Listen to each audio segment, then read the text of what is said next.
The clearly defined lines that we use to classify video games are becoming more and more blurred. An action game may now have RPG or roguelike elements. First-person shooters are becoming much more narrative-heavy. Adventure games include stories and plot threads that are far more topical and hit players with an emotional wallop because they can relate on a deeply personal level to the events going on, such as games that deal with LGBT issues or depression and anxiety. But there are those in the gaming community that feel that such serious and relatable games have no place in video games because they see games as an escape and don't wish to be confronted with the real world. Do you agree or not? We are going to take a look at this issue, the polarization of video games, next on Downloadable Content.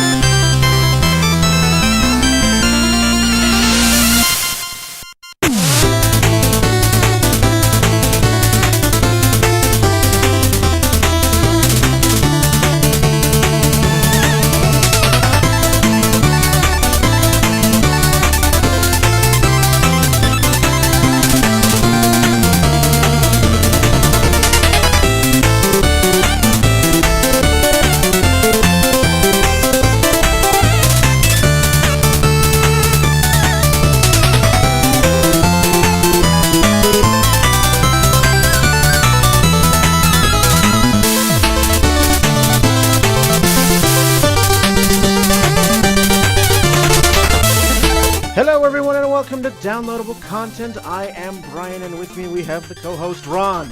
Hey everyone. And welcome back to Gabe, marking his first appearance in Season 6. Hello there. Happy New Year everyone, fellow listeners, all of you. Everyone out there on the wide world of the internet.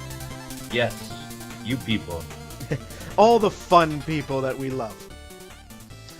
But yes, on this episode, we're going to be talking about the polarization of video games. It's inspired by several articles I have read regarding this topic, games that are topical and dealing with current issues. But before we dive into the social, philosophical, and possibly geometric possibilities of this topic, just want to remind every one of you out there that you can find every single episode of Downloadable Content on our brand new shiny website, www.dlcpodcast.com. Every single episode from the first 5 seasons are there, and of course, every episode from this season will be there as well. Each episode has its own iTunes link, its own YouTube link, and also every single episode has a direct link for you to directly stream or download if you don't feel like going through YouTube or iTunes.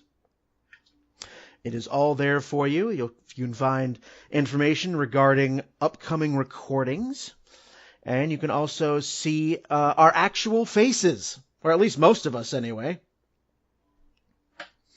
You can actually assign faces to the disembodied voices that most of us have, I suppose.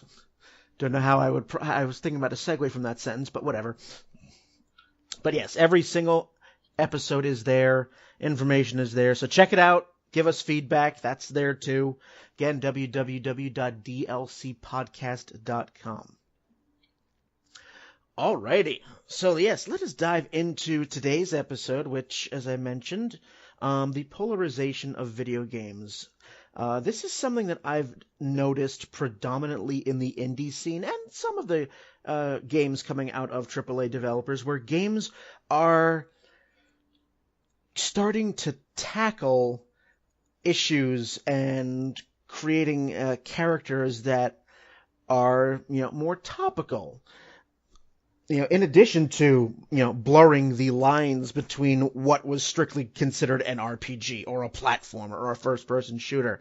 But, we have games now in which stories revolve around, say, for example, the problem of racism or income inequality, or characters that are dealing with the idea, finding out that they are, gay, lesbian, bisexual, transgender, or dealing with depression. So it's those games that I want to talk about specifically on this episode, because with the experimentation into plots and storylines and gameplay mechanics that are, considered unconventional, there is going to, depending on what unsavory corners of the internet you go to, there's going to be some pushback, because you have people who feel that, who consider video games as an escape from this cold, dark, dismal reality that we live in, and they don't want to be confronted with topical issues. They just want to go in and unplug from the Matrix for a while. I don't know if this is something that you, Ron or Gabe, have personally seen with gaming. I know I've heard occasional grumblings, but not all too much. Most of what I've seen has been like people voicing these opinions about certain storylines from games and how they present their political view or whatnot, but that's about it. Yeah, people tend to, and I think this is the case with every genre, especially, every type of media, especially, one that's still developing and finding itself and whatever else, where if it makes them uncomfortable or it challenges their beliefs in any sort of way, there will always be a handful of people who just straight up don't want to hear it or say, why should I care? This is not my issue. Why are you trying to push this on me? When, frankly, it's a matter of if you care at all about the medium of video games, you want as diverse a range of different types of games, I would think. That's the impression that I've always had, is that gives you a more comprehensive experience as a gamer, if every game is not exactly the freaking same. But that's my quick take on it. Maybe my mission statement. I don't know. So some of the games, before I get into some of the games that I can think of, it's, again, I bring up indie games because, and I've said this so often it sounds like a broken record at this point, that one of the great things I love about indie developers is their willingness to experiment. Yeah.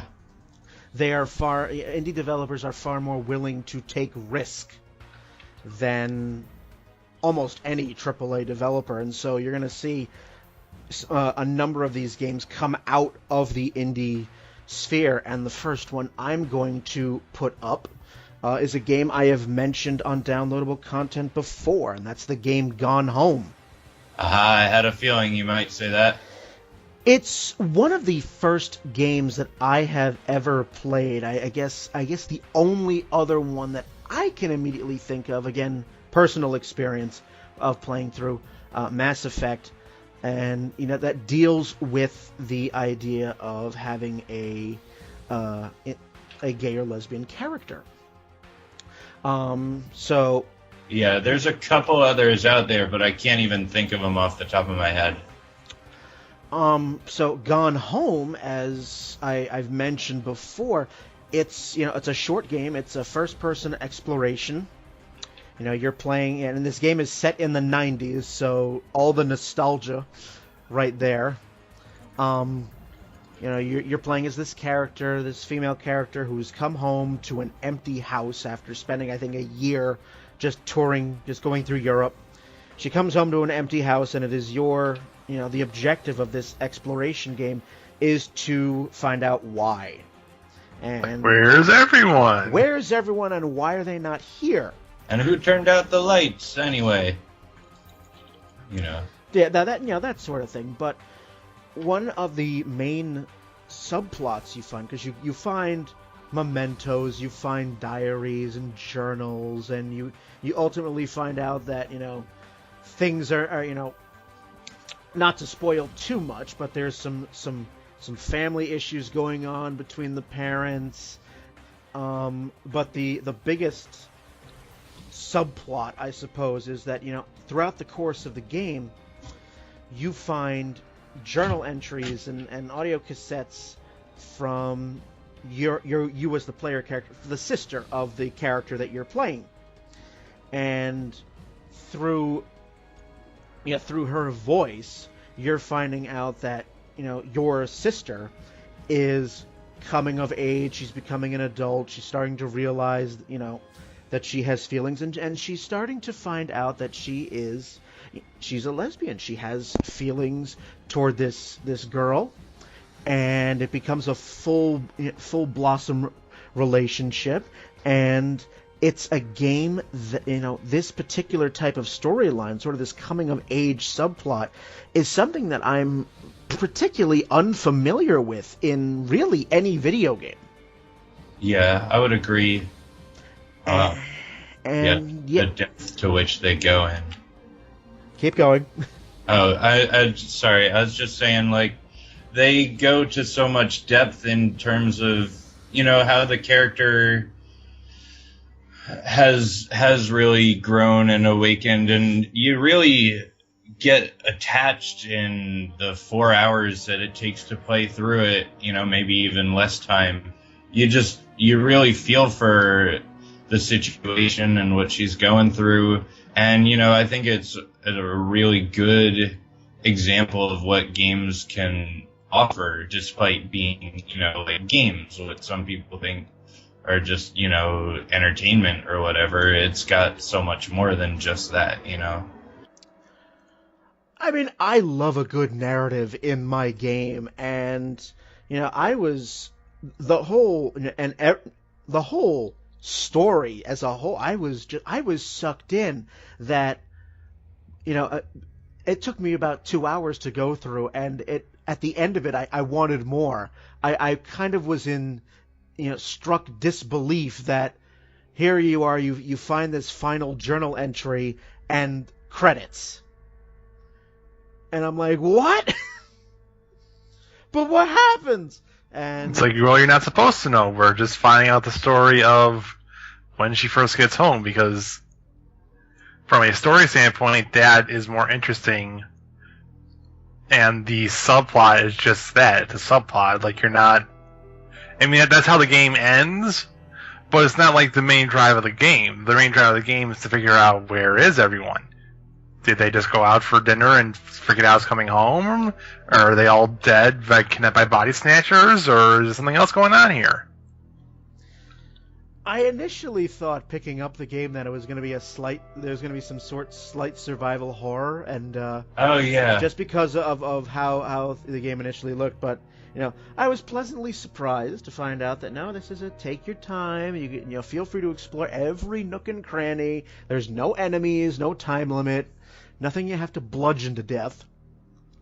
But it was that particular subplot, the younger sister, realizing that she has feelings for this girl, that drew a bit of criticism, and that was kind of the divisive issue. I mean, others, there were other complaints about it, game being far too short for $20, but that's a whole nother topic altogether. So that's a different argument that we're not going to discuss at the moment. I feel so, and I do feel like people used that as a justification or a smokescreen to say, oh, we have a problem with this game, and and if anyone else called them on it or their biases or whatever, they'd say, and I mean, it's so short and it costs that much, there should have at least been whatever, and I have read some criticism about it, and I think it's largely unfounded in terms of it's an experience like you haven't really had in pretty much any other game, like you said. And I think I had a hard time paying $20. I bought it on sale, but it goes on sale all the time, and I think no matter how much I would have paid for it, it was worth it. And we can argue whether short games, and price we actually have an episode devoted to that. But just it was the particular issue of that subplot that seemed to be a big wedge. You had gamers accusing the publishers of trying to ram an agenda down their throats. And because this is currently the in thing, it's PC, and I was like, no, I personally did not feel that vibe, because and for people who are gay, lesbian, bisexual, transgender, whatever, this was a really moving sort of game. Because of that exact fact that this sort of plot doesn't happen. Right. Well, it's an unusual plot in the sense that we don't normally see it talked about, and especially in that 90s mindset where, like, it was early 90s, right? Because, like, it's 1990... Mid-90s. Yeah, like, mid-90s. Like, I mean, sure, I'm not saying that the gay, lesbians, bisexuals were not around in the 90s. That's just dumb. I'm not saying that. I'm just like, it's not a area in terms of like storytelling that we haven't seen much discussion about.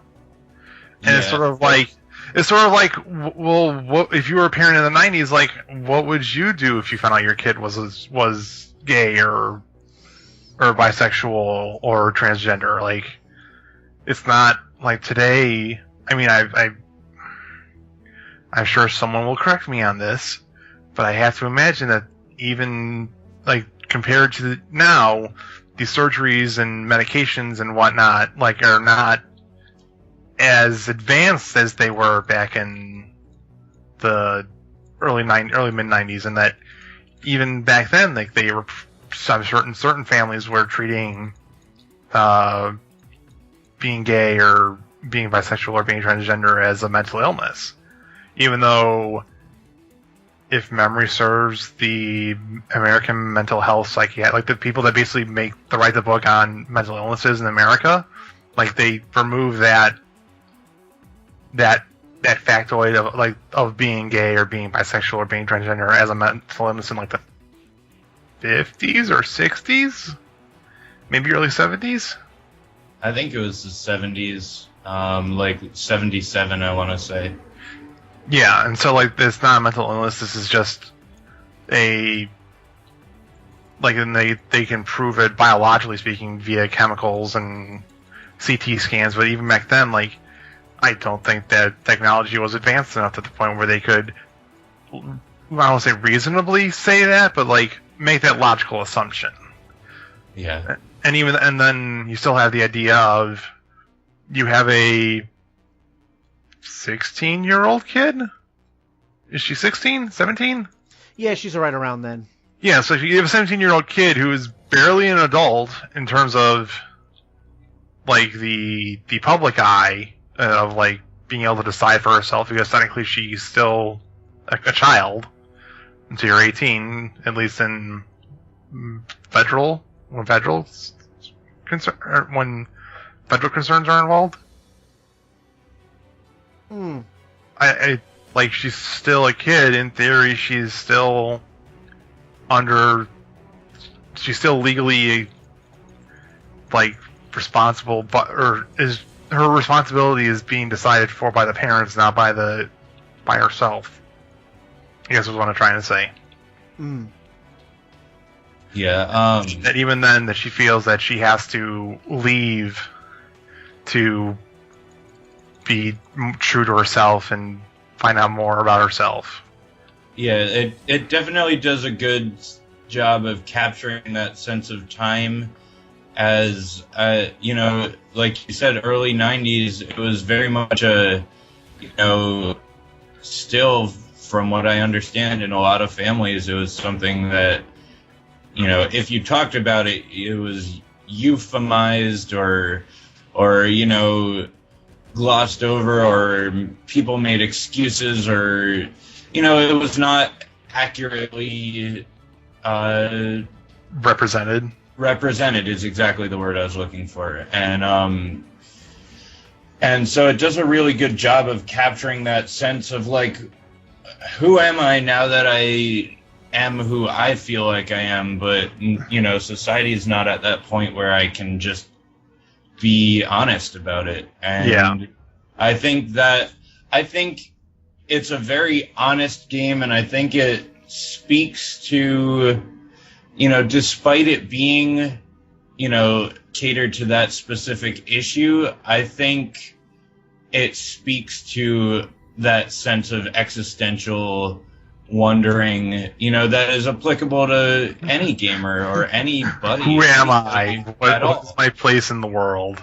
Yeah, I mean, I think that's more so the point that I was trying to drive home, is that this is a girl who's trying to figure out herself, and at least at this point in time, she's figured out one thing, and she needs to leave her parents because she feels she won't be able to figure out what she wants to do, what she wants to become, how is she going to fit in society by being home. Yeah. It's sort of a similar thing as to what you as the player character did. You went on, you toured all of Europe for a year or whatever. Or, I don't know, was it that, or was she coming home from the army or something? I forget. Europe, I believe. And then her sister's girlfriend is going to the army, I think is what it was. That's what it was. Yeah. Okay. Yeah, that's what it was. So it's like you have you as a character are only like probably 19 or 20 yourself, I would assume. I mean, yeah.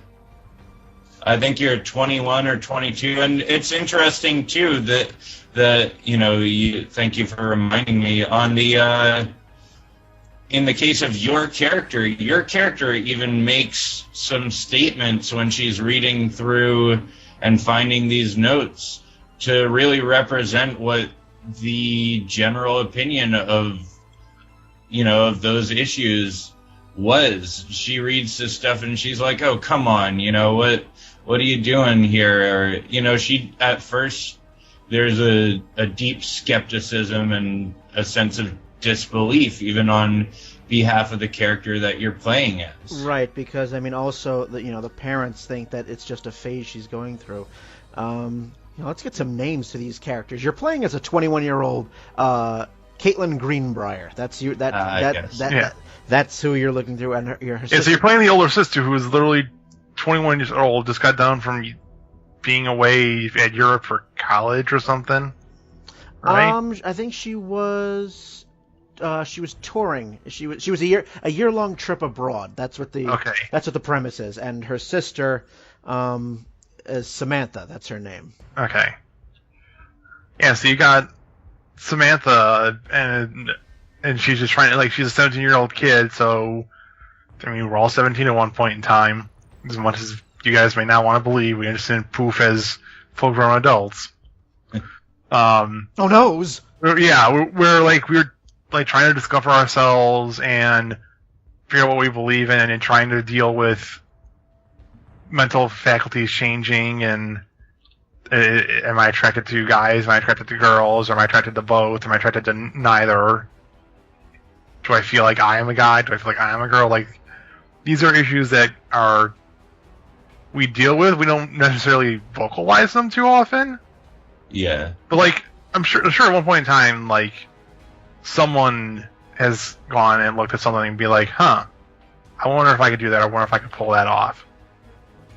And then you don't really follow up on that thought, or maybe you do and you find out that, hey, this does feel more natural, and you just gotta go from there.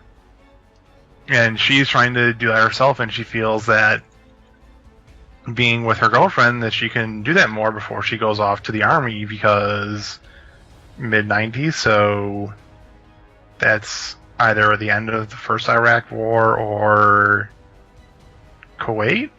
The game is set. We have a specific date, June 7th, 1995. Okay, so there was a small thing that happened army-wise and military-wise around that. I forget. I'm sure someone can correct me on that. We were all children. I mean, like, I don't remember because I was a kid. I was 8, so I don't remember exactly. But I'm sure someone that's older would know that time period better of the world affairs back then. Would be able to say, "Hey, this is what was going on." So like, there's still the idea of like you having an 18-year-old kid going to the military. That's a pretty big deal. Yeah. So that's still something that like needs to be talked about, and it's a pretty big decision whether you're 18 or whether you're 28 or whatnot. Yeah.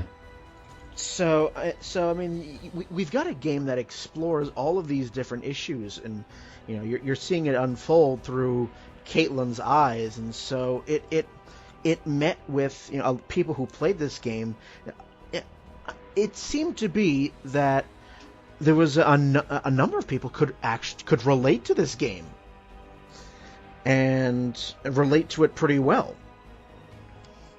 I mean, unfortunately, the negative comments about the game, and this game came out in August 2013, and the company that developed this game, the Fulbright company, decided to withdraw this game, and you know, they were going to show at PAX Prime, but all of the negative comments about that, and also with the creators of Penny Arcade also routinely putting their foot in their mouth.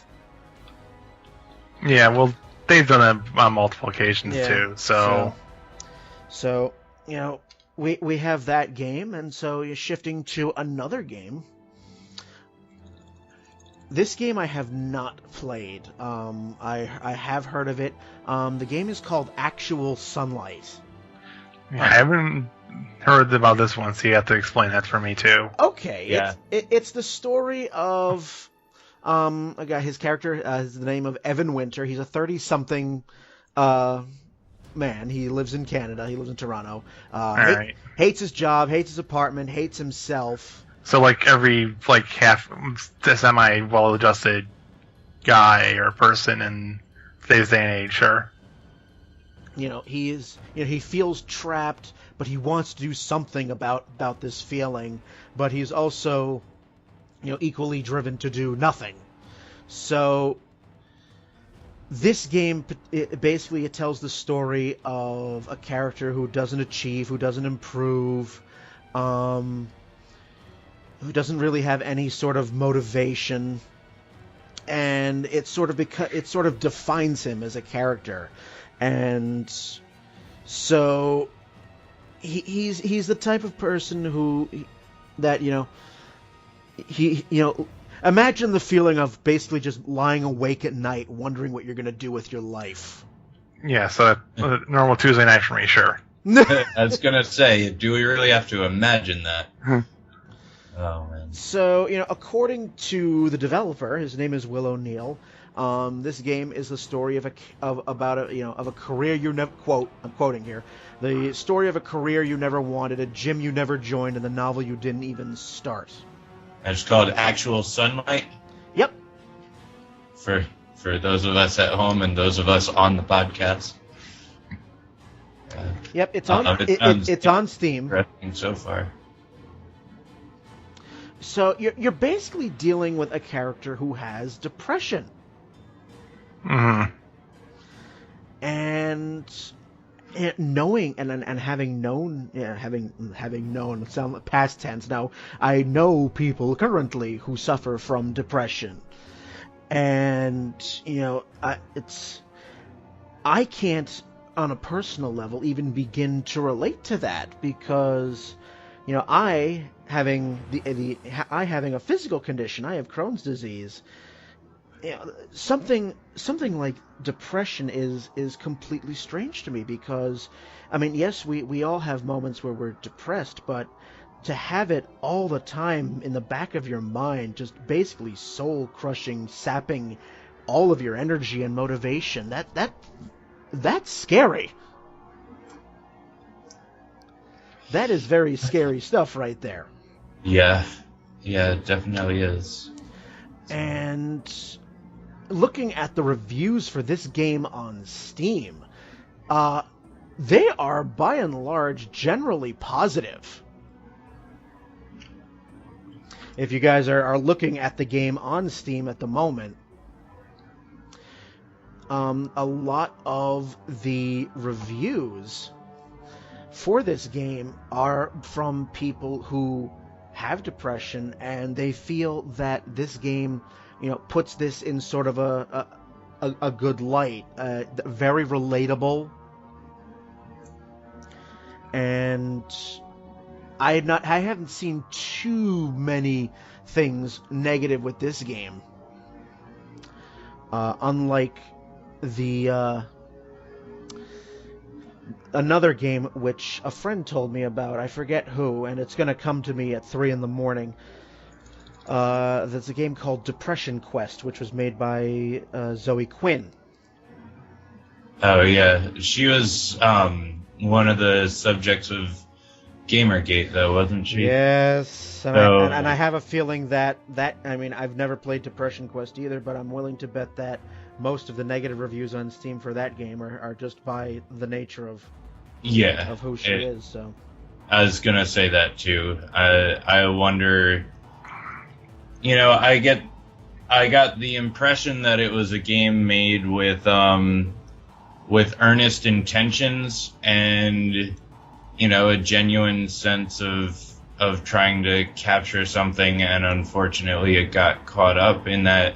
But I have not played it. I've just heard of it.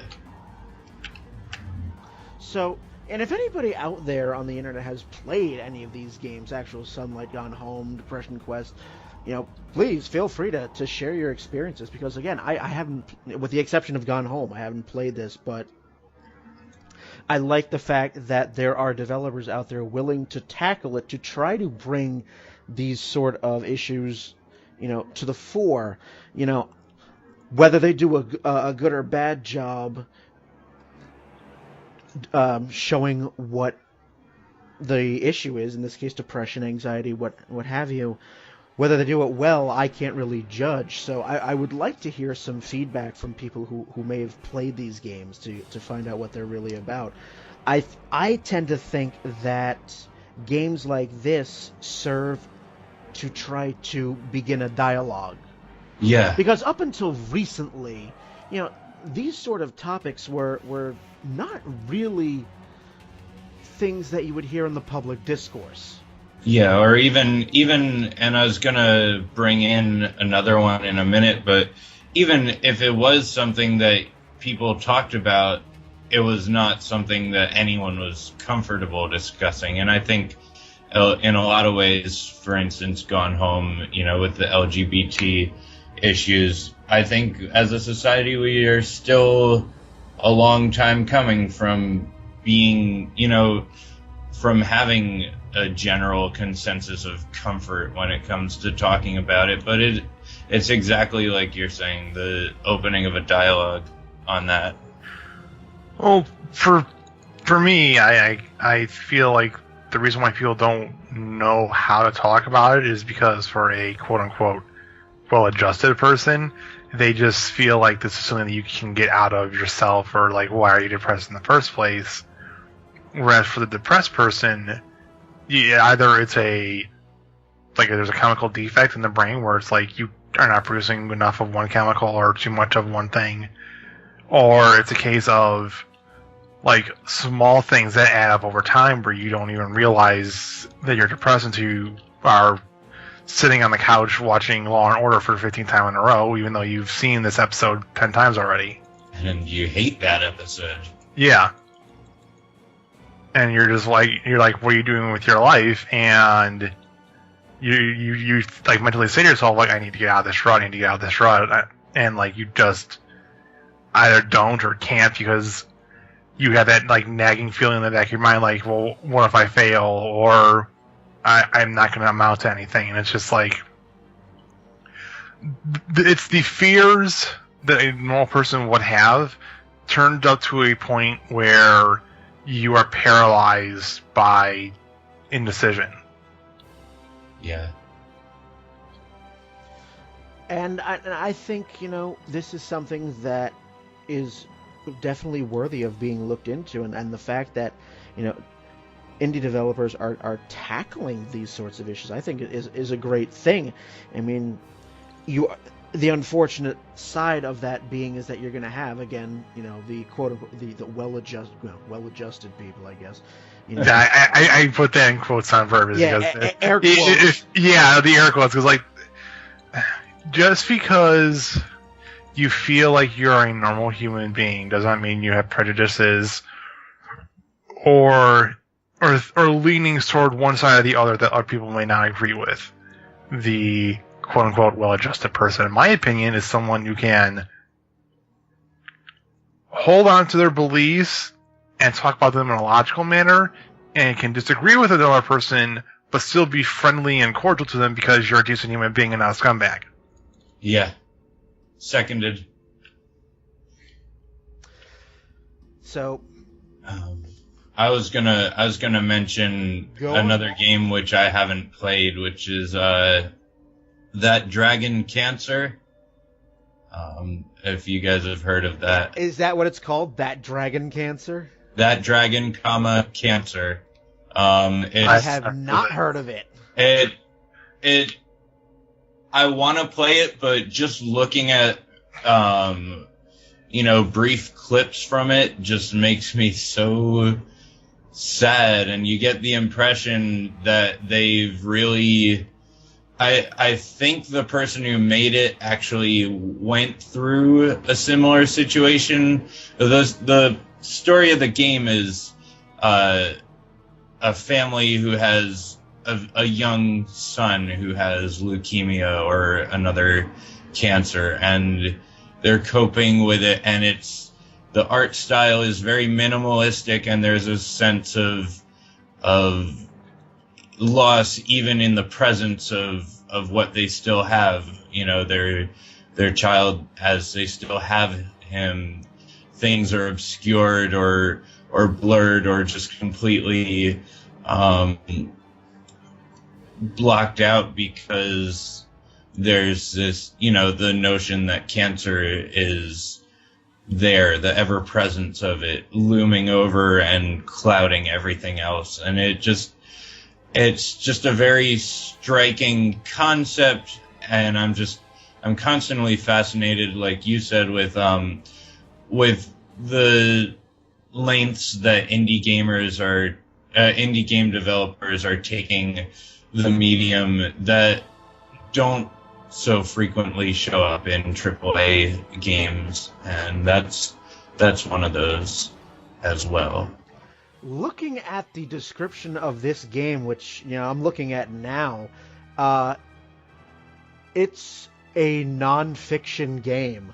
Yeah. Like, wow. Yeah. It's an autobiographical game made by the parents of their son. His name is Joel. Yeah, diagnosed with terminal cancer at 12 months old, and he was only given a short time to live, but he managed to make it to the age of 4. Yeah, and it's something like that. Just, you know, I am frequently at a loss for words, even when thinking about, you know, what it must take, what someone must go through to capture that in a medium like video games that are so in depth and detailed, and to be able to share that experience, you know. And it's very humbling to think of how much someone can really devote to that. I don't know, I'm not doing a great job being eloquent about it, but I think you get what I'm saying. Well, just the fact that they went through a terrible ordeal with their child, and they were able to distill their feelings and emotions and state of mind into a format that could be written and viewed and discussed. Understood. Yeah. Like, that in itself should go to the lengths of explaining, like, how they felt, and well, the skill of themselves, I feel like their writing and whatnot, but also as to trying to convey that emotion because they want. Yeah, I get the broader idea of understanding, being able to understand or at least empathize with someone who has gone through such a thing, where like it's not a common everyday occurrence where you see or have someone in your family diagnosed with a terminal illness at such a young age, and being able to like convey that emotion and like to show that like, hey, even in I can't presume, I haven't played the game myself, but I had to assume there's at least a couple of bright moments where like the kid's happy and things like that. Yeah, I believe so. Seeing some of the trailers or clips from it. Yeah, it's like even in like such a depressing time, like the notion that even in dark times there are still like specks of light you can hold on to, and like those are things that I feel they want to try and convey, and also maybe like they see this as a sort of way to of a like a in memoriam of sorts. That's what I seem. That's the what I words. That's the in what I. Just get all out now, Brian. Yeah, that's now just let's put one word in front of the other. It feels like that's their intent. There we go. You know, and looking at the reviews for this game on Steam currently, again, by and large, almost very positive. Out of 293 reviews, 25 of them are negative. And I'm looking through the negative reviews, and it's a common thread through many of the negative reviews is that apparently the parents of this boy, Joel, are somewhat religious, somewhat devout, and apparently there are moments in the game where that manifests itself, and apparently of the negative reviews, of the not many negative reviews, they felt that the game was getting preachy.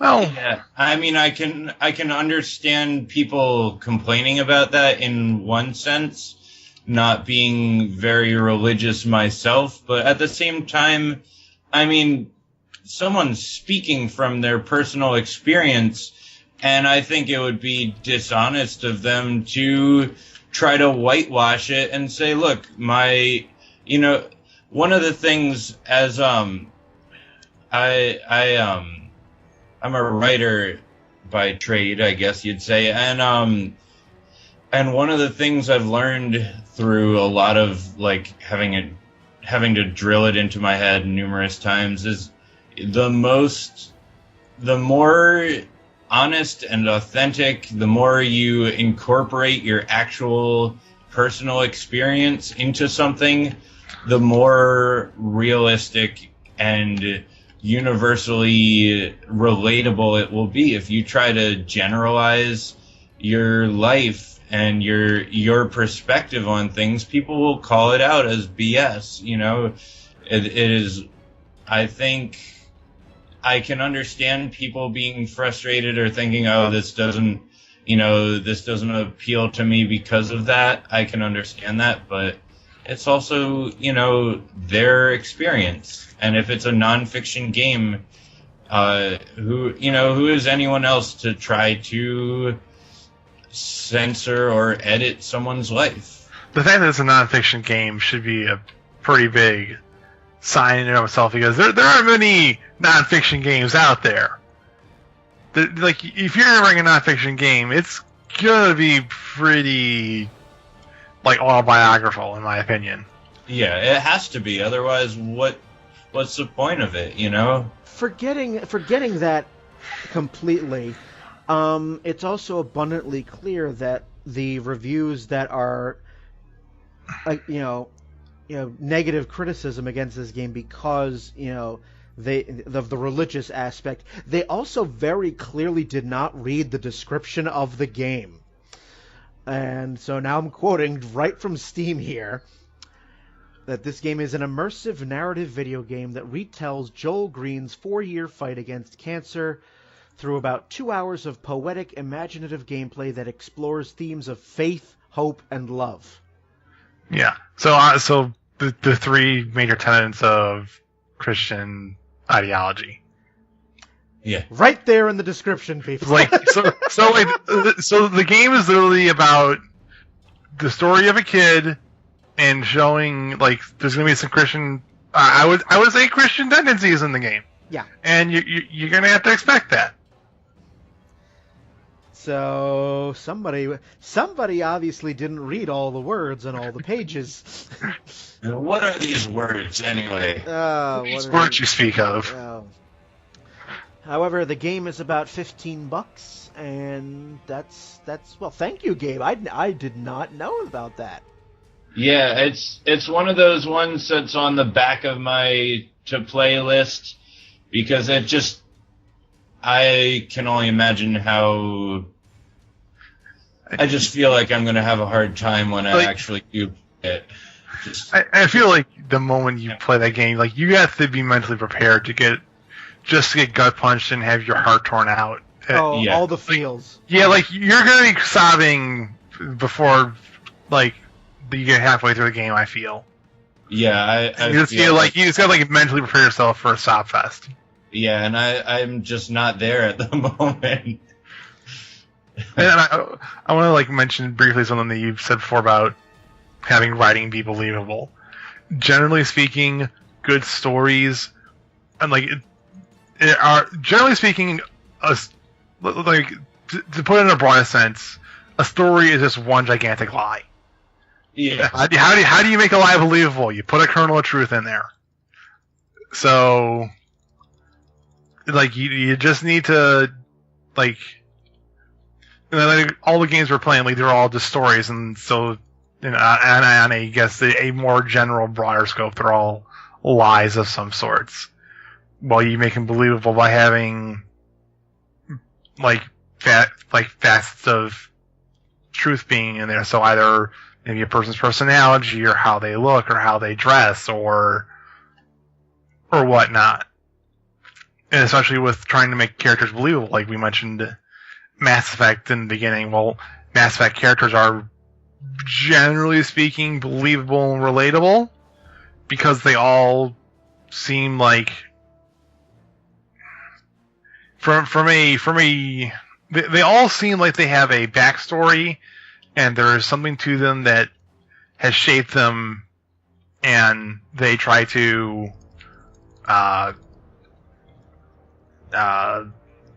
shape their experiences and puts a particular tint on how they see the world or how the galaxy in this example. So, and it's interacting with these people that lets them be so memorable. Yeah, I think that about sums that up. I think that was pretty good. So we will close the first half on that note, and we will pick up this discussion in the second half. You'll have some music. I'll find a song somewhere to entertain you for a few minutes. It cheers up after that.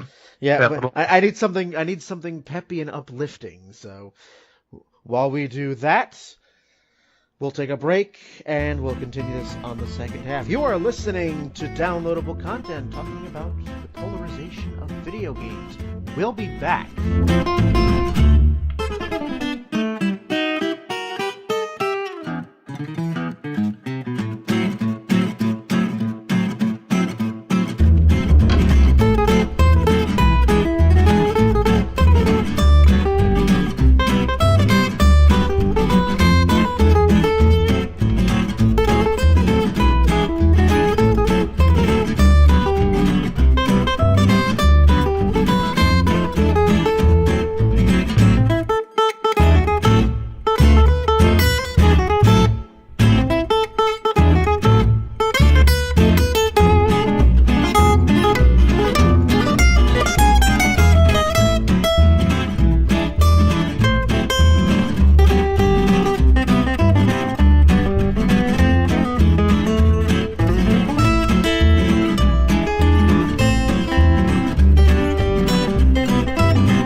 Welcome back to Downloadable Content. We're all still here. Ron and Gabe haven't gone anywhere. They haven't buggered off. We haven't devolved into an existential crisis pile. No, this isn't Final Fantasy. I was going to say we're not Squall, so fuck off. We're not Squall or Cloud or anything like that. So we are going to continue this discussion where we left off, talking about polarizing video games, games that deal with topics that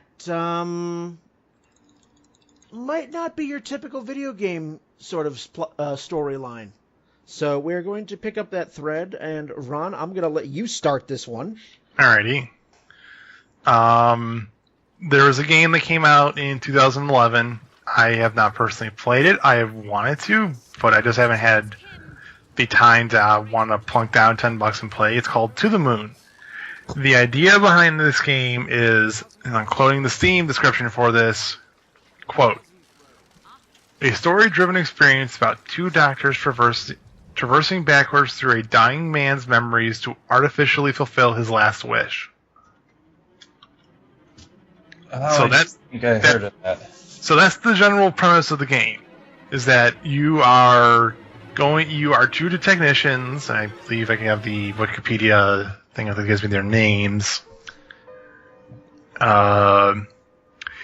are Sigmund Corporation employees, Dr. Ava Rosalind and Dr. Neil Watts. And you're going to go into the memories of the dying Johnny Wiles to fulfill his last dying wish, which is to go to the moon, although he himself admits he doesn't know why he wants to go to the moon.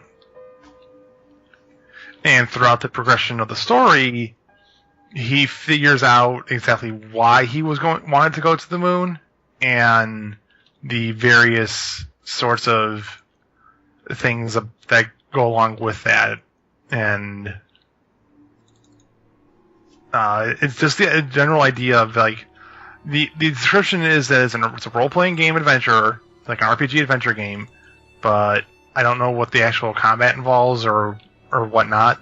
But the general story and the general premise of, like, being someone who is dying, like, he is literally on death's bed and wants to feel like he has done something with his life or achieve some goal that he didn't think was possible. And the story idea behind that of there's a company who is literally making money off this is interesting. And then the idea of, like, you're a dying person, and someone walks up to you and says, "Hey, for $10,000, $25,000, what have you, I can make you feel like you were a movie star. I can make you feel like you lived a more successful life than what you actually did." So it's a little Eternal Sunshine-esque. Little Inception, little Eternal Sunshine, yeah.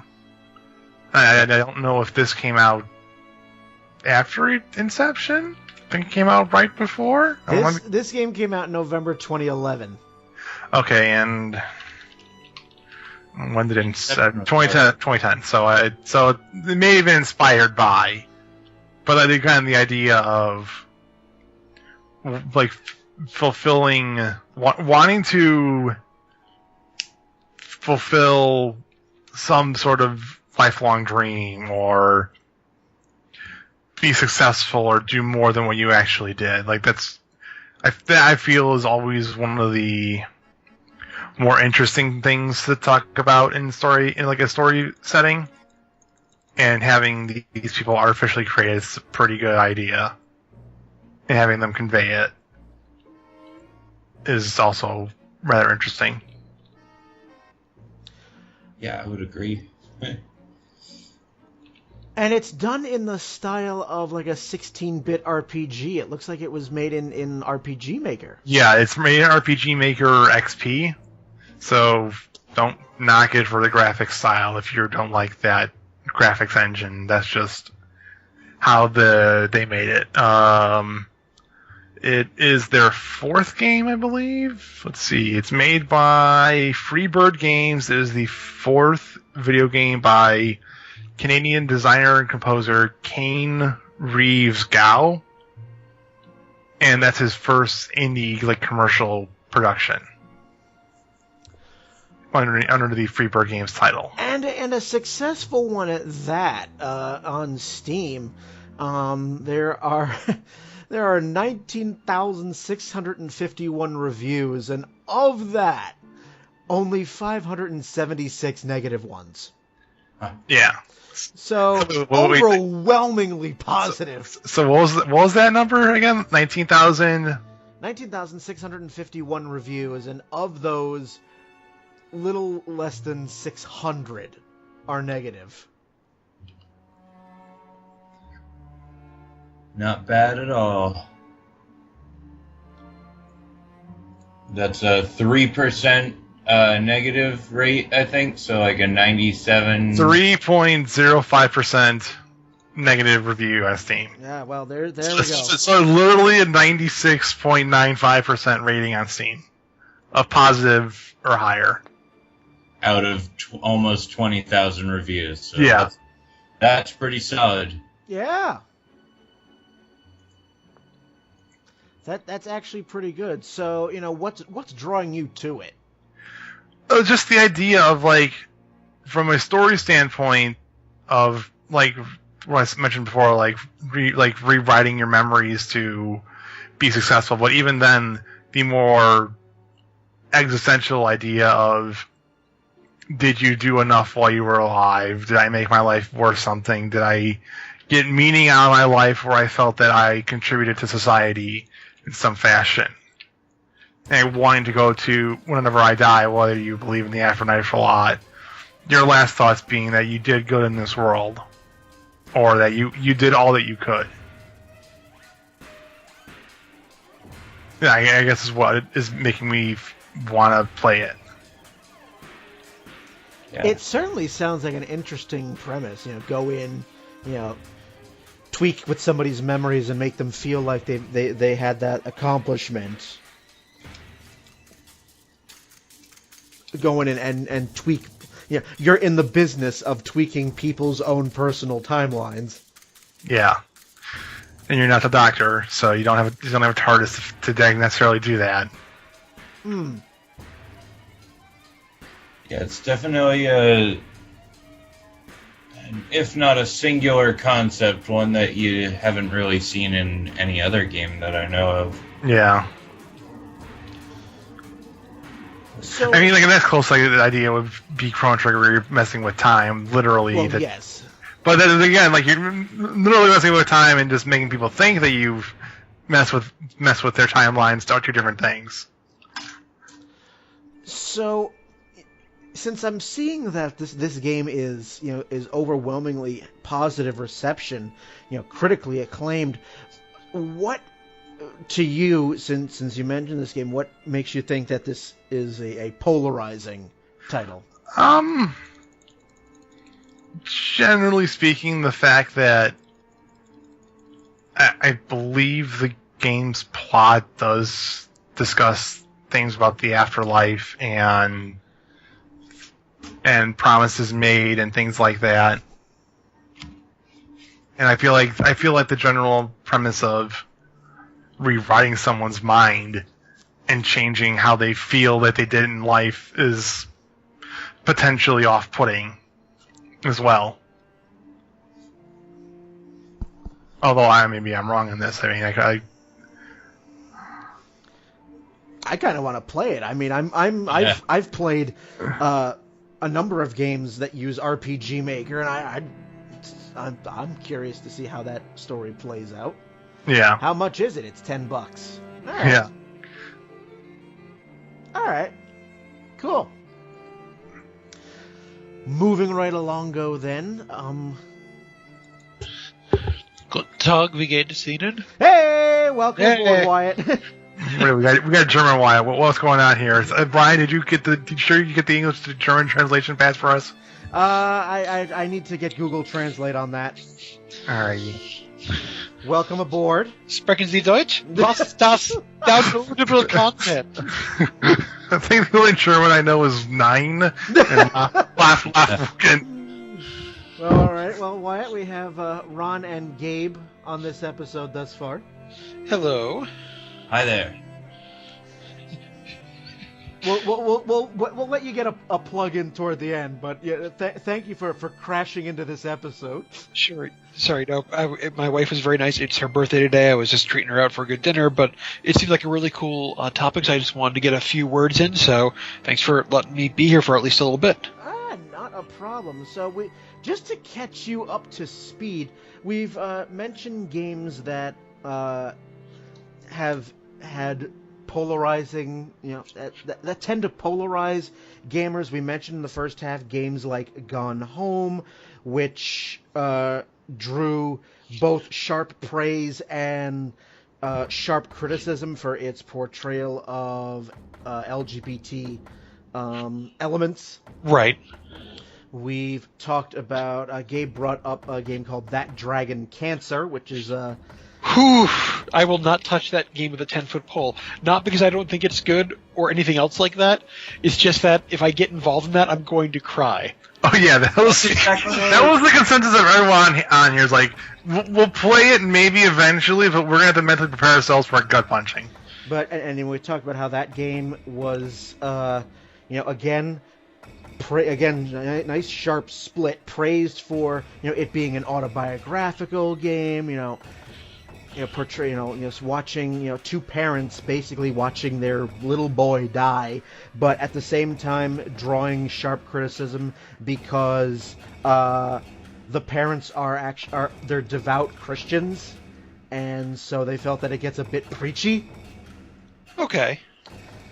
Then we brought up some games that deal with depression and anxiety, so games like Depression Quest and Actual Sunlight.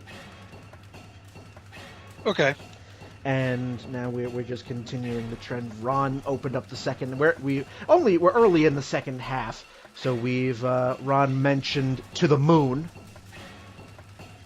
right, which is a game that deals with tweaking somebody's memories while they're on their deathbed, so they feel like they've accomplished something. And I was about to bring up a game before you decided to crash the fun here. We're going to talk about one of the rare AAA games that was widely praised but also heavily criticized, BioShock Infinite. That one caused a lot of really interesting conversation. A lot of it. I don't want to steal your thunder, but the one that I can think of off the top of my head was the opening scene, which, minor spoilers, in order to gain access to the city, you have to be baptized. Yes, you do. And there was one or two people that took that really, really, really negatively. I know for me, it was interesting since I still identify as Christian, and it was like, all right, this is something that's familiar to me, but it's also a bit abrasive, not in a bad way, but abrasive in the fact that that you're being accepted into this hypocritical society, if you know what I mean. Mm-hmm. So it's kind of not done tongue-in-cheek, it's done, it's done sort of as a way to show both what they're aspiring to as a culture in that city and also how they've gotten things terribly wrong.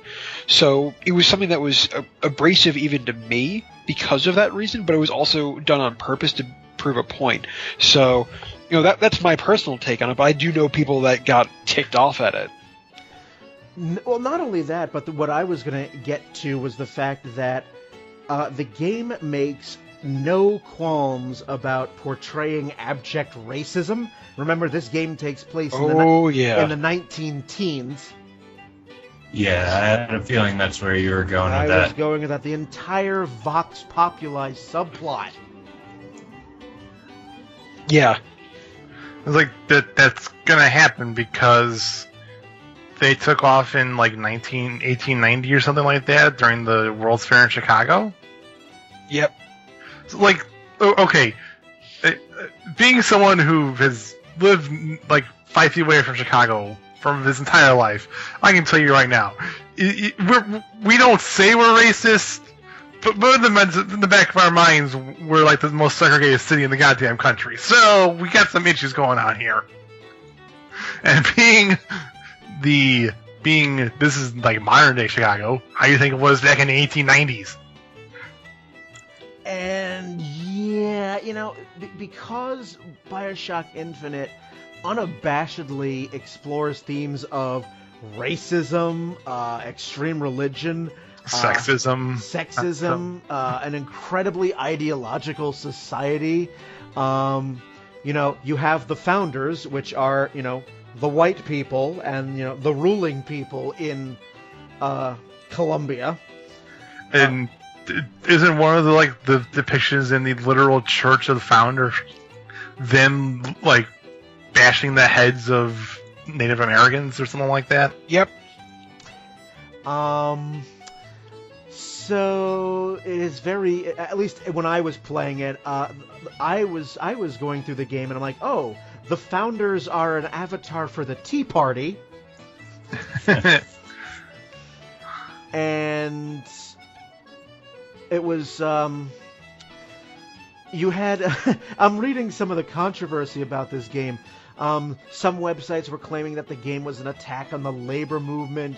One white supremacist website claimed that quote, the Jew Ken Levine is making a white person killing simulator. That, Jesus Christ. No, what made me laugh the most, and I remember this, I think Wyatt, you do too. There was a Tea Party movement that took a propaganda mural from the game. Oh jeez, really? Were they that dumb and didn't source out where that came from? Fox News created a logo that was very similar to the BioShock Infinite logo. Oh boy. Oh my god. So... Well,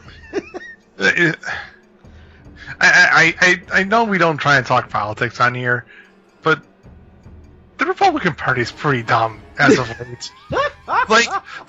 I'm not saying both parties don't have their faults, but for the past 5-10 years, the Republican Party has not been batting 1,000. I don't think they've even been batting above 300. right. They're not making it to the World Series, is what you're saying. Yeah, I mean, don't get me wrong, the Democrats are not much better, mind you, but at least they seem to be trying. A for effort, but the Republicans just look like the laughable villains you would see on a Saturday morning cartoon. Or from Captain Planet, which actually might literally be happening. So, again, this particular game, you had the fans who really, really enjoyed this game. I enjoyed this game a lot. And you had people who were going, no, people saying, this game is preaching a message that being a religious person makes you evil.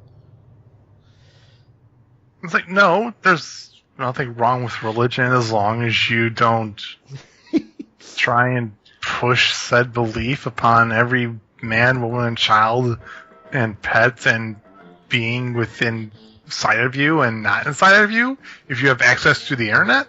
Well, besides me secretly praying over Brian every time I'm at his house while he's sleeping, that aside, I couldn't even say that with a straight face. Yeah, I know. One thing that I really kind of appreciate about BioShock is BioShock went there.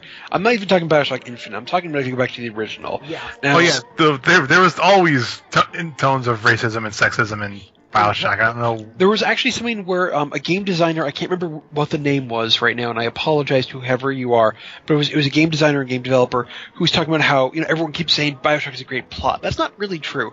BioShock had great themes. Yeah, the themes and the story, the overarching. And so for that, yeah, exactly. What they were trying to do is they were trying to kind of give you this feeling, this thought, this idea to run around in your head with. So like in the first one, it was very much take on Ayn Rand and take on that idea to its logical extreme. What the problem is, and maybe putting all the smart people together isn't the best way forward. Putting all the smart people together and saying, hey, you can be your own capitalist and like to that logical extreme. There's going to be some problems here. And that there's going to need to be some compromises. Right. So So that was one thing, and one reason why people only got ticked off much about that is that it was one of the first times, at least in that time, because I remember playing it for the first time. I had a whole bunch of friends in my dorm room. We turned off the lights, we turned it on. It was one of those games that just very upfront said, hey, look, we have a message, and we want to kind of explore this with you. And so it was new, it was fresh, it was interesting. Also, Ayn Rand wasn't someone that was beloved by our generation, by the generation of gamers, for the most part.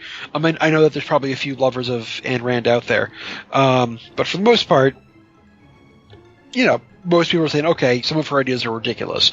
And so we like the idea that it was taken this seriously. Now, BioShock 2, which, a lot of people say is a lesser one, still tried to explore some ideas. And that one was exploring the idea in the opposite direction, which is kind of grouping up a little bit, maybe too much, using that sort of psychology to a really negative extreme for controlling people in sort of the opposite direction. And then you had BioShock 3, which kind of took away that binary between the first one and the second one and just started over. But it took on a lot, and it took on American history. Does that make sense? Yeah. I think specifically you're talking about how we immortalize and look up to the specifically founding fathers, but in general the people who lived from the past in a larger than life, grandiose, they could do no wrong sense. When there was plenty wrong. There was a lot wrong with all the founding fathers in some fashion. Benjamin Franklin was a womanizer and probably had multiple sexually transmitted diseases, and I believe he was he the one that was sent to France in the early 90s or early 70s? Yeah. Almost solely because they just couldn't deal with him anymore, so they sent him to France to womanize them. I'm reminded of a line by a comedian, Robert Klein. He said that Ben Franklin was the greatest founding father because he stooped his way through Paris on behalf of his country, and that's the truth. Yeah, there is no exaggerating that. He did do a lot of that. So, I'm sure at least a couple of them were racist. I believe one of them was an actual slave owner. Right. Or most of them probably, let's be completely honest. But BioShock Infinite took a look at American history, and American history, as we all know, is not the rosy, rainbow-colored glory that some might have you believe. If we're being completely honest, the American history is literally us killing off the native population, taking their land, then subjecting a different continent's population to slavery for 200 some odd years.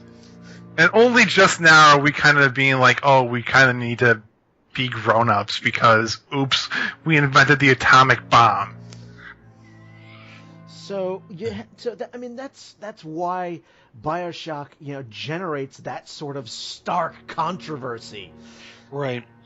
One thing that's interesting is that it does bring up the worst, and something that I find really fun is that if you look at history in general, is that you've got the rosy-eyed version that you get when you're a kid, and then you grow up and you find out all the negative things, and it's kind of really hard not to focus on the negative things.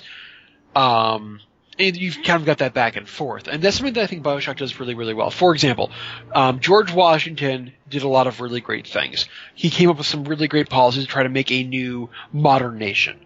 However, he was the first president. He was there during the Three-Fifths Compromise. He owned slaves.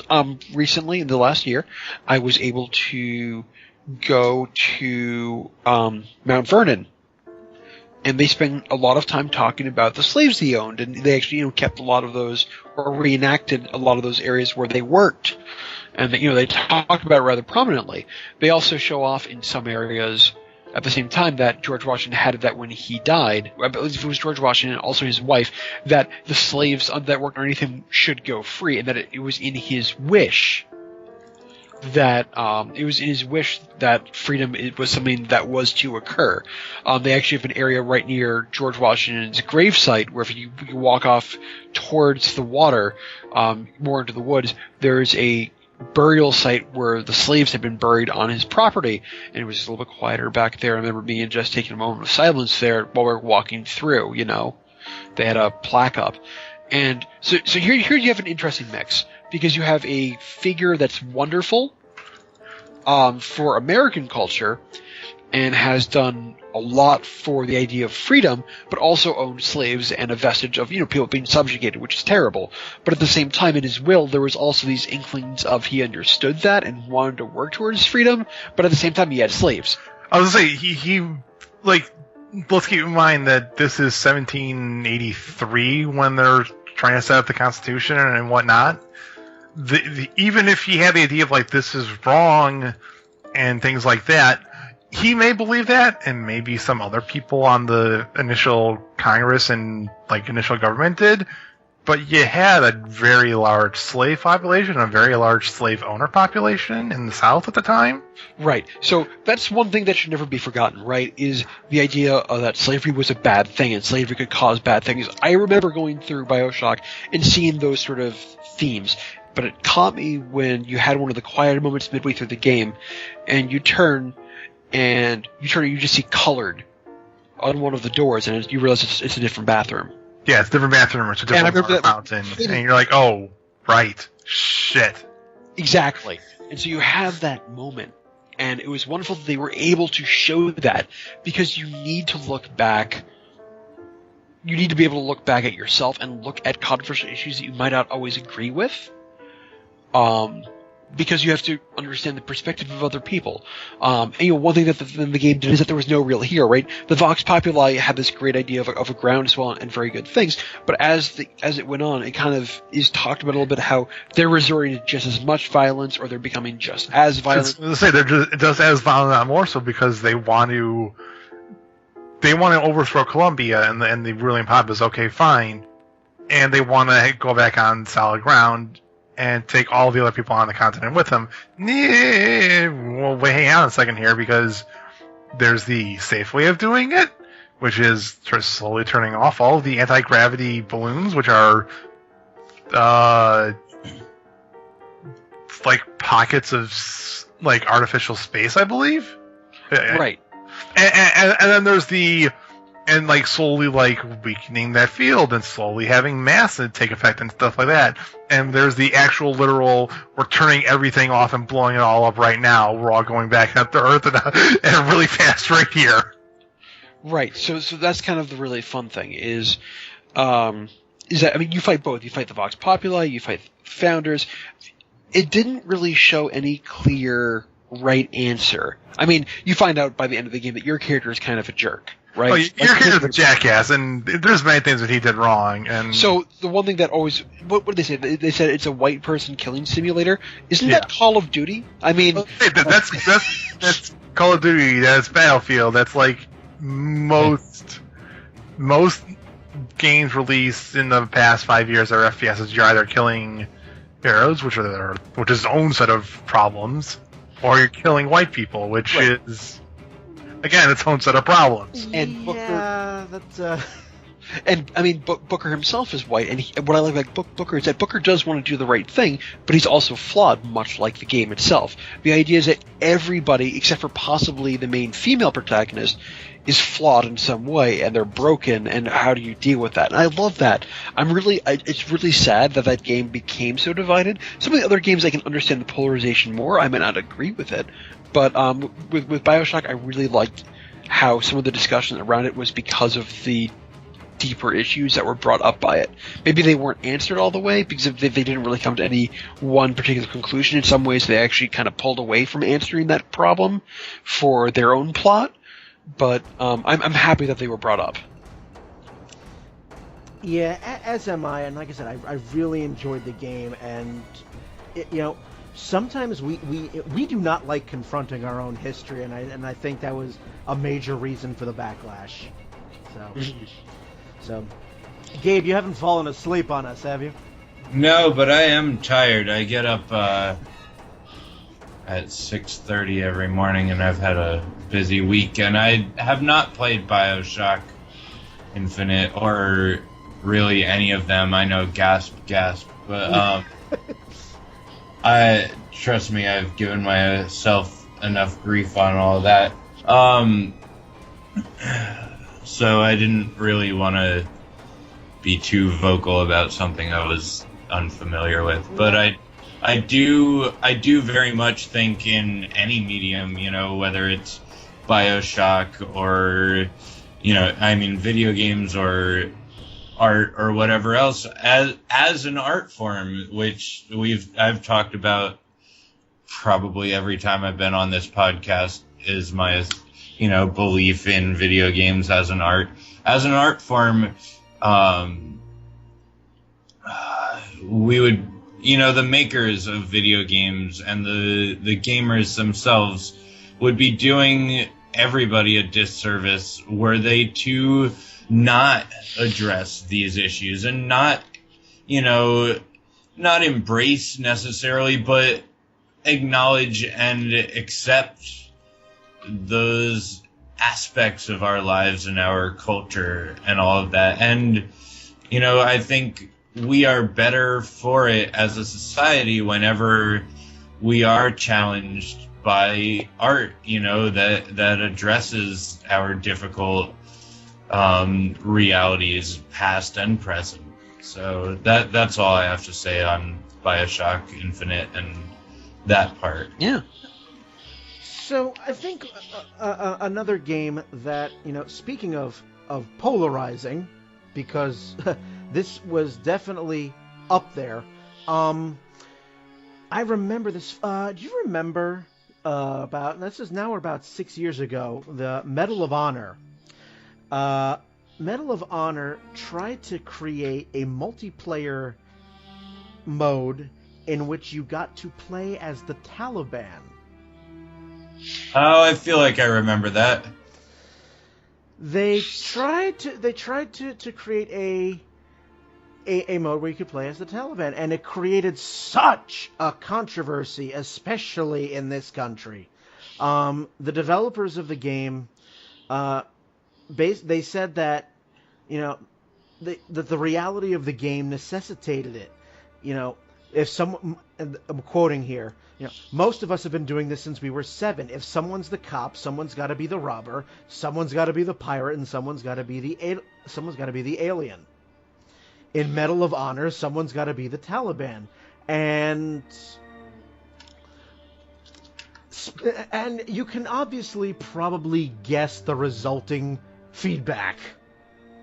So much so that it never actually got released. Yeah, but then there was another game, and I can't remember what it was. Maybe it was a Call of Duty, another game that had a big controversial scene where you're playing as terrorists, and you're not the Taliban, but you're still terrorists, and you're still the U.S. in the post 9/11 world, where suddenly it matters that people blow up, people en masse, and we've suddenly finally awoken to that cultural sensitivity that we sort of seem to have gotten numb to after Pearl Harbor. It just seems so incredibly hypocritical because, Medal of Honor typically, was it World War II? Generally speaking, they were the World War II. Earlier games were. Yeah, generally speaking, they were the World War II guys you would go to for, not fighting Nazis and. So we're going in, the games, you're playing as an American soldier going in and killing Germans, but now suddenly you're playing as, quote unquote the enemy and doing it in reverse, and suddenly you start screaming, "Well, this is not a game, this is serious business." Well, was it Call of Duty Modern Warfare, where one of their quote-unquote most lauded scenes is you as a U.S. soldier literally shooting up an airport? Yeah, that's the one. That's the one I was trying to remember. I've never played any of the Call of Duties. Not my thing, but that is exactly what I was going for. I'm just going to bring this into context, which I find really funny. Maybe it's partially because the Medal of Honor series is supposed to be a little bit more realistic. I'm saying that lightly. But it's typically supposed to follow more of a historical enactment, because one of two things is that, and then I compare that with Resident Evil 5, and I'm sure Brian gets that reference. Where you're like, all right, I'm a white person in Africa, and I'm just going to start shooting. Yeah, basically, yes. You playing as a white guy, and you reduce the population of Nigeria by 50%. So now, I mean, that's sort of the weird thing, is that that's obviously a very, very, very, very fantastical moment.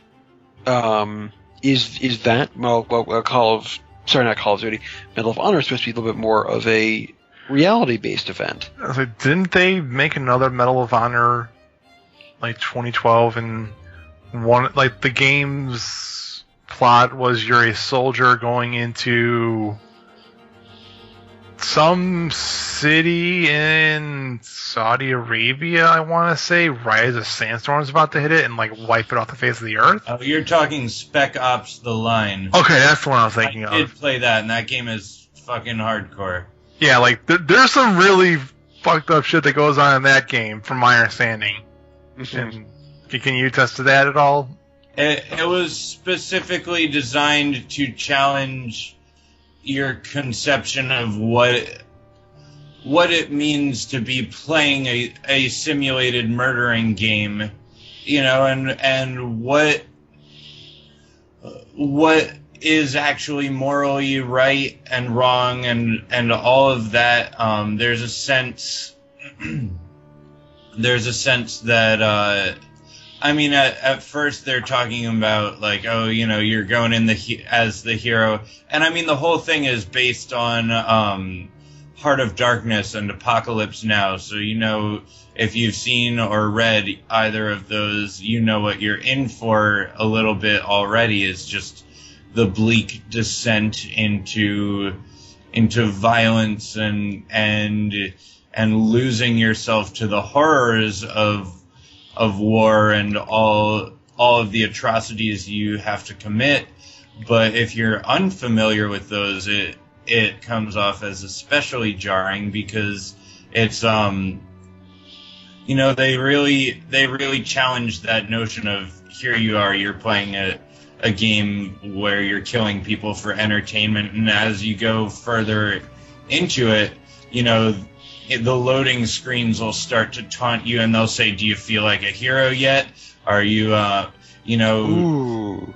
And stuff like that, right after you've, I'm going to vague spoiler this, right after you've accidentally committed an atrocity against civilians instead of the, quote, bad guys that you think you're fighting. I love stuff like that. Yeah, it is a tremendous game, and I mentioned I'm not really into those games, into FPSs or anything, but I played it specifically because one of my friends played it, and he said it's the best game that he never wants to play again, because it's just such a tough experience to put yourself through, essentially. See, that sort of divisive makes a lot more sense to me, just because you're trying to get across a point. Yeah. The Taliban, that was your only play as the multiplayer? Yeah, that was the Call of Duty multiplayer back in 2010. Okay. So for that... Sorry, I'm getting a little bit of feedback.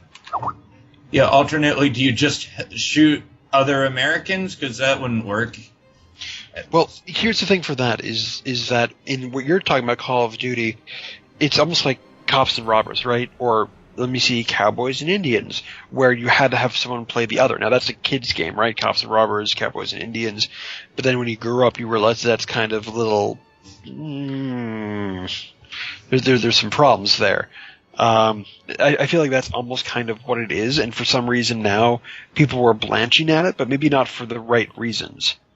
I would have been more interested if there was a story portion of the game where you had to play as a Taliban or someone from the other side, or, kind of understand that sort of flip perspective, that'd be interesting to me. But just interesting that it got pulled entirely. Yeah, there was, again, a ton of negative feedback. How dare you come up, you play as the enemy, and this isn't a game, and blah blah blah blah blah blah. People were still, I don't want to say butthurt, but no, you can say that because I'm thinking so most of them were butthurt. I think the issue was also that we were still kind of relatively fresh in our minds of, like, the second Iraq war still going on. Let's call it for what it was. And it's just there were people they had family members probably there over there and fighting and potentially dying, and just having someone appear to make light of that in a video game, because people still think of video games as being kids' toys and things for you to have fun with and not learn lessons from, or have existential crises, or the American perception of video games has still yet to fully change. I mean, there's definitely some pushes in the right direction. Actually, the other game you were talking about, I know this is a side topic, but you know what I find interesting? You know what game wasn't controversial? Wolfenstein, the newest remake. Yeah, again, because you're shooting Nazis, and sure, it's Nazis. They're the laughable bad guys. But again, this is Wolfenstein when they had succeeded. And oh no, now you're fighting Nazis that are from like the 70s, and they're like blown up half of America and some other really bad stuff. And now you're not playing the plucky American who's gonna save the Europe. You're literally the resistance, and more than likely gonna get shot in about 2 days as they finish their literal world domination. Right. So, I mean, the reason why I brought up that game is I find it really funny that, what's the big joke? What's the best bad guy you can have? Nazis. What's a better version? Zombie Nazis. Because then you don't have to feel any guilt about any reason. That's kind of like one of the jokes in video games. The perfect villain in a video game. Yeah, the perfect villain is always the Nazis. Or zombies. So zombie Nazis. Because then you don't have to feel any guilt about or killing them or whatnot. But I really liked how that game actually kind of twisted the perspective a little bit. Like, I mean, obviously the Nazis were the bad guys, but the main character made some monologues at some points about how he had been turned into a killer himself. He hated the Nazis for it, but he was, he wasn't happy that he was propagating this as well. There's some portions where you find out that some of the other people that are part of the resistance, one or two of them are an ex-Nazi who saw the light, so to speak, and turned against that. So even though it was this game where you very much have bad guy versus good guy, there was at least some twists and turns, and I am very, very happy that while we are talking about controversies about, oh no, this group can't be shooting this group, or this group can't be the bad guys or the good guys, I do like how some games, like BioShock, like Wolfenstein, which I was not expecting, was very pleasantly surprised, are trying to have a little bit more of a complex narrative. Maybe it's not, very, very deep, but they're starting to put those questions out there in a little bit more of a mature way. Taking a little bit further, This War of Mine. I've been wanting to play that. Again, that's one of those games, I bought it, I think, a year ago. I haven't touched it because I'm afraid to, because I know it's going to depress me. If you're not familiar, that game is a game where you are in the middle of a war, but you're not a soldier. You are average civilians in this abandoned house. It's mostly in silhouettes. And you are trying to find shelter as the war happens in your city. You're just trying to survive. And bad things can happen to you. You can get shot. Your people that go out can just die. There's nothing you can do about it because they got shot by a soldier while they were looking for food.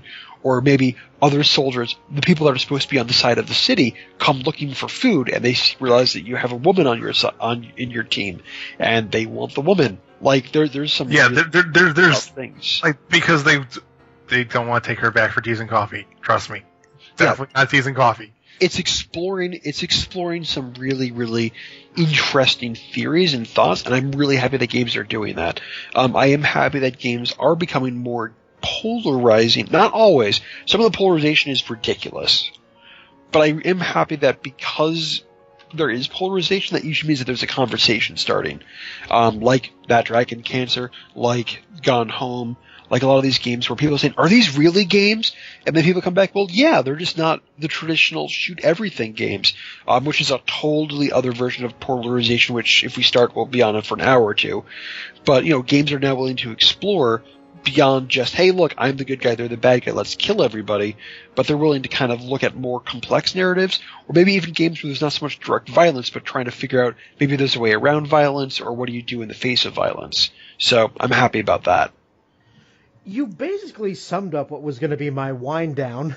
Sorry. That's okay. That's okay, because, that it's something we mentioned in the first half, that, we have these games that are dealing with, as I said, you had Gone Home with LGBT subplots, Actual Sunlight, and Depression Quest dealing with depression and anxiety. So games that are exploring unconventional topics, mostly indie, but some AAA developers, and what it's doing for the potential polarizing negative backlash that you might get from gamers who feel that these types of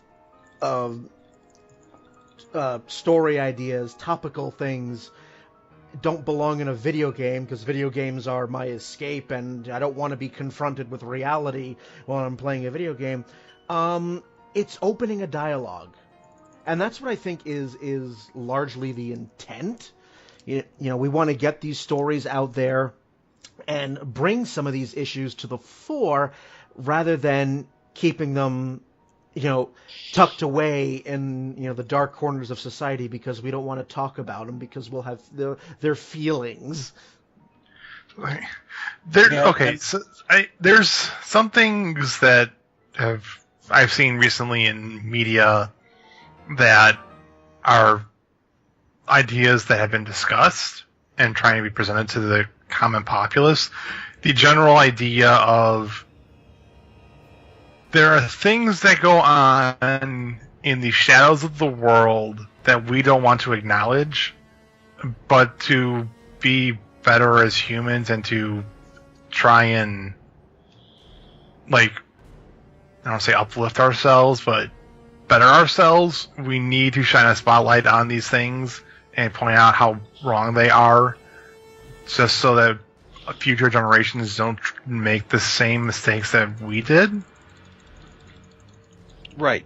And I think it's really cool that there's a new medium that's being used. Like that we have a new medium, and we're trying to explore it in our own way with as our generation grows up, as the generation right before us and right after us grows up, that the new generation, where we start off with Mario and Sonic, is maturing. Now, at first we kind of had the adolescent stage where every game became murder, murder, death, death, shoot, shoot, and just, aggressive. But now kind of games are getting that extra nuance, and some people don't like it.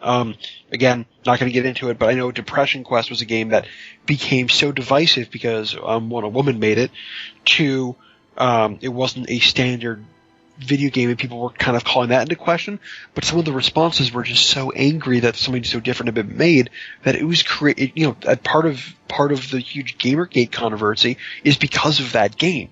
And again, don't want to get into Gamergate. That is opening a can of worms that I don't want to deal with right now for many different reasons. But that should say something. That I like the way that games are evolving, and the fact that there is some controversy is a good thing because it's creating new dialogue. I just hope that it continues to be for good reasons, and we get over the direct polarization and just the name calling, and instead talk about the situations. What is a game? What games or what subjects could we talk about in a game? Do we have to get rid of all violence in video games? Probably not, but like those sort of questions. I'm more looking forward to that in the future. Yeah, me too. And I mean, it's one of the big things that I think about when it comes to all that is, I mean, it's not like every single video game you pick up now. It's not like you pick up the newest Mario and you have to fight for Goomba rights or something. You know, there are still plenty of freaking games where you're still following the formula. You know, I think it would be ridiculous to expect such a vibrant and capable medium to stagnate itself. And I am thrilled personally at the point that we are at in video games as a culture, as a medium, that we are able to see games like Gone Home and all of the other ones, Depression Quest, etc., because otherwise, what the hell are we doing? You know, there is no...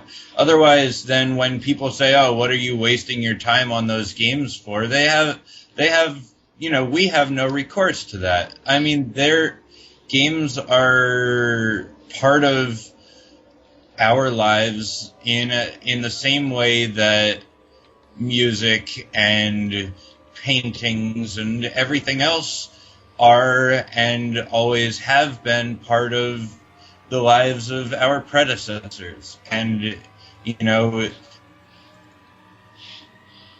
I mean, you look at things like Strange Fruit, the Billie Holiday song, you know, I'm sure when that came out, people were like, oh, what the hell, you know, this is talking about black people being hanged. But fucking hell yeah, you needed that. You needed someone pointing that out and saying, this is the reality. This is the world we live in. And how better to do that than in such a comprehensive medium like video games? And I think it's about damn time. That's great. You said it very, very well there. Nicely done, Gabe. Thank you. Wise words from the poet, ladies and gentlemen. So, alrighty, so I think we have put a nice bow on this episode. So, before I say goodbye for now, Wyatt, I'm going to give you a minute to plug your shiny new redesign. So, away you go. Redesign. I feel guilty because I know I came in late here, but yes, hi, my name is Wyatt. I am the editor-in-chief of a gaming journalist / news / article site called Sprites and Dice. That's spritesanddice.com. We actually just were able to, after 2 years, we went from kind of just being able to put articles up every so often on Blogger. We doubled our staff, and we actually, my co-founder, John Glover, actually spent like the last 6 months making the site again, and now we actually have a completely new website we use Discuss as our comment board. We love talking about issues like this. You know, he covered Depression Quest, and he kind of had his own words to say about the controversy, actually a year ago now. And we love doing these sort of opinion articles and having discussions. We'd love to see some of you guys come over to our website and have comments on there and get involved. We're going to put up a lot more content as we move up towards PAX in a few months. So, thanks for having me again. And you're always welcome on here. As a matter of fact, Wyatt is going to be guest hosting an episode later on this season. More on that later when I eventually announce it, but not yet. So, if any of you out there on the wide world of the internet have any questions, ideas, comments, feedback on this episode, and it was definitely a discussion-heavy episode. If you have any questions, comments, whatever, you can give us feedback on our own shiny new website, www.dlcpodcast.com. Every single episode is found there with its own link. Give us feedback. You can get info on upcoming episodes. You can also see most of our shiny faces. You can actually get to see who the disembodied voices actually belong to. So, yeah. There you go. And all it remains for me to do is to thank Gabe, Ron, and Wyatt for being on this episode with me. So with that, I am Brian. Have a good one, everybody.